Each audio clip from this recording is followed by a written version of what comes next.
भगवान जी के एक मित्र सखा है सुदामा। सुदामा जो है भगवान जी इसका भजन करते हैं, सुंदर गुणगान करते हैं सुदामा जी, और हर रोज भगवान के दर्शन करते हैं, कभी भगवान से मांगते नहीं। ऐसा कोई वर्णन नहीं आता कि सुदामा भगवान से मांगते हों, लेकिन नितांत गरीब है,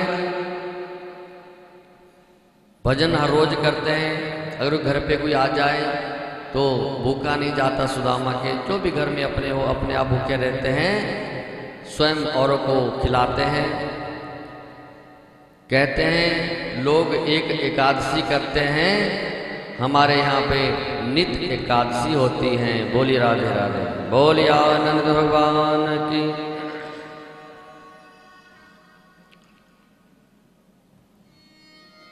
जैसे ही सुदामा जी को भाव हुआ, सुदामा की पत्नी सुशीला कहने लगी एक दिन, स्वामी तुम अपने मित्र सखा से मिल आते तो अच्छी बात है।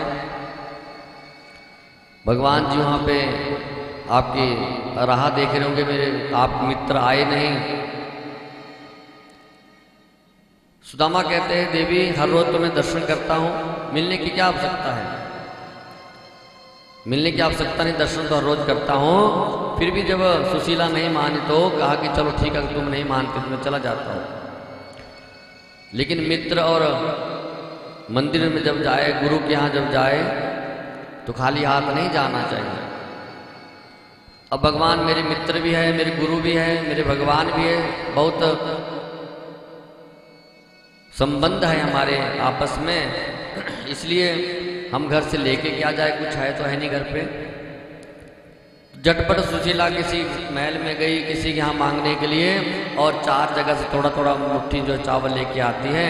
सो एक पोटली बांधी, घर में इतना कपड़ा भी नहीं, जो कपड़ा जो है उस पोटली को बांधने के लिए काम आए, लेकिन छोटे छोटे कपड़े जो है लिए और एक पोटली बनाई। पोटली बनाने के बाद जो है सुदामा के हाथ में दे दी। सुदामा जी चल पड़े, कोई श्रृंगार नहीं किया, जैसे धोती में थे नंगे पांव चल दिए, और भगवान जी रास्ते में मिल जाते हैं, केवट बन के मिल जाते हैं। सो उन्होंने द्वारिका पार लगाई, और जैसे द्वारिका पार लगाई तो सुदामा सुबह का देखते हैं, चारों ओर महल ही महल देखते हैं। बोलिए आनंद भगवान की। चारों ओर महल ही महल सुदामा जी ने देखे। महलों को देखने के बाद कहा भैया ये कौन सी नगरी है? कहा कि ये तो कृष्ण की नगरी द्वारिका है। तो उनका महल कहाँ है? मुझे जाना है, मैं मित्र हूँ कृष्ण का। बड़े भाव से जोर से कहते हैं मैं मित्र हूँ कृष्ण का। कई लोग हंसते भी है, देखते अरे ये देखो, और हमारे महाराज देखो, सोने की द्वारिका है, कितने बड़े महल में रहते हैं। और मित्र ऐसे जो धोती भी जो 50 जगह से उसमें छींटे पड़े हुए हैं, छेद पड़े हुए चारों ओर, ऐसी धोती है फटी सी, कई जगह से सिली हुई है। तो ऐसे मित्रों, एक मित्र ऐसे जो भवन में ऐसे रहते हैं कि मानो मखमल के बिस्तर में विराजमान रहते हैं, सोने की थाली में खाते हैं, भाव है। और जैसे ही मिलते पहुँचते पहुँचते सुदामा जी कृष्ण महल की ओर पहुँचे, और जैसे द्वारपालों ने जैसे अंदर प्रवेश होके भगवान से कहा कि कोई बाहर आया है प्रभु, सो अपना नाम सुदामा बताता है। जैसे ही भगवान जी दौड़े, आव देखा ना ताव देखा, दौड़ लिए भगवान जी। और जैसे दौड़े, सुदामा ने सोचा कि भूल चुके होंगे मुझे मेरे सखा, मैं वापिस चलता हूँ। जैसे ही मुड़ने लगे, क्योंकि भगवान जी को 7 डोडी पार करनी पड़ी। 7 डोडी पार करने के बाद जैसे देखा सुदामा के लिए, सुदामा मुड़ चुके थे कि अब कृष्ण नहीं आएंगे, भूल चुके होंगे, बहुत वर्ष बीत गए थे। लेकिन प्रभु ने आवाज लगा दी, अरे सुदामा कहाँ जा रहे हो भैया, रुक जाओ। जैसे सुदामा पीछे मुड़े, भगवान जी ने गले से लगा लिया। इस दृश्य को देख के देवता लोग भी बड़े आत्म विभोर हो गए। देखो मित्रता हो तो ऐसे, एक मित्र ऐसे जो स्वर्ग के दर्शन करते हैं, एक मित्र ऐसे जिसके पास एक वक्त खाने का कुछ प्रावधान नहीं है। लेकिन मित्रता व्यवहार को बनाती है, मित्रता जो है प्रेम को दिखाती है। ऐसी मित्रता नहीं जो धन से नापी जाए। मित्र का यहाँ संदेश दिया, क्योंकि भागवत में हर कथा में कोई ना कोई संदेश भगवान ने दिया, या मित्र भाव से संदेश दिया भगवान ने कि मित्र हो तो ऐसा हो, उसमें ऊंच नीच नहीं की, इसके बाद पैसा नहीं तो मित्र नहीं बनाना है। भगवान जी के मित्र सुदामा, कहाँ सुदामा और कहाँ भगवान। बोलिया आनंद भगवान की।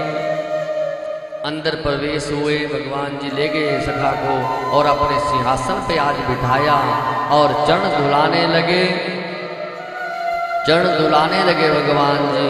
और प्रात ले आई, जब तक जो है रुक्मणी पानी लेके आई तब तक भगवान जी ने आंसू ही बहा दिए और आंसुओं के जल से ही सुदामा के चरण धो दिए। बोली राधे राधे। आंसुओं के जल से ही सुदामा के जल प्रक्षालन किए और कहा देवियों को, सब अपनी रानियों को कि ये ब्राह्मण का चरणोदक है, इसे पान करो। तो भगवान ने भी स्वयं पान किया चरणोदक और सब रानियों को भी, और कहा कि पूरे राजभवन में इस चरणोदक का छिटा लगा दो, आज हमारी द्वारिका जो है पवित्र हो गई। बोलिए आनंद भगवान की। आज हमारी द्वारिका पवित्र हो गई इस तपी ब्राह्मण के प्रभाव से। सब रानियां भी देख रही है, कोई पंखा जला रही। सुदामा जो है शर्म महसूस कर रहे हैं, शर्म के मारे जो इकट्ठे हो रहे हैं। जब देखा कि कितना वैभव सुंदर है और मणियों से जड़ित सिंहासन पर जब सुदामा को बिठाया तो सुदामा जो सुकड़ गए। हजारों कांटे पांव में लगे, प्रभु ने एक एक कांटा अपने हाथ से निकाला, एक एक कांटा प्रभु ने अपने हाथ से निकाला और सब रानियां हाथ जोड़ती है। समय बीता, भोजन 56 प्रकार का रखा गया भगवान जी के भाव से। तो मना करते हैं सुदामा जी, प्रभु मुझे तो केवल रूखा फुल्का खाने की आदत है, मुझे 56 प्रकार के भोग नहीं चाहिए।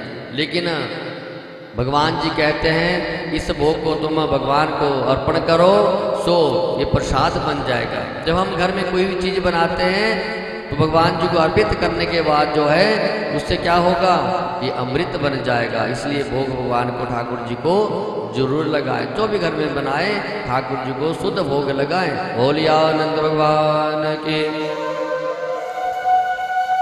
ग्रहण किया प्रसाद, उसके बाद जो है सब कहा कि अरे सुदामा ये बताओ कि तुम्हारा विवाह हुआ कि नहीं।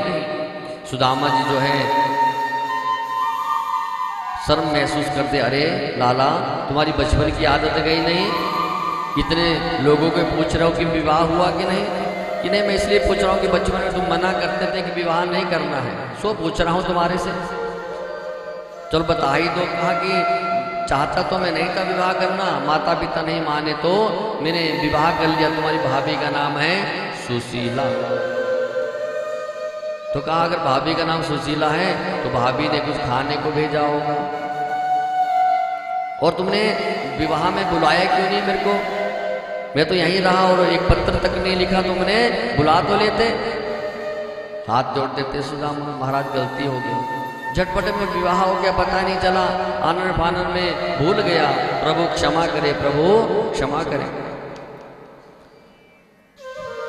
अच्छा भाभी अगर है तो भाभी ने कुछ खाने को भेजा होगा। अब जब खाने की जब बात आई तो सुदामा जी के मानो पांव के नीचे से जमीन खिसक गई। आज सुदामा मन में विचार करते हैं, अगर मैंने भजन किया है तो ये धरती फट जाए और मैं इसमें समा जाऊं। जब खाने की जब बात आई कुछ भेजा होगा, क्योंकि चावल थे छोटी छोटी मुट्ठी 3-4 जगह से लाई है, वो भी टूटे फूटे, और एक पोटली में जो बांधे हुए वो पोटली कैसी जो छोटे छोटे उसमें वस्त्र लगाए गए हैं।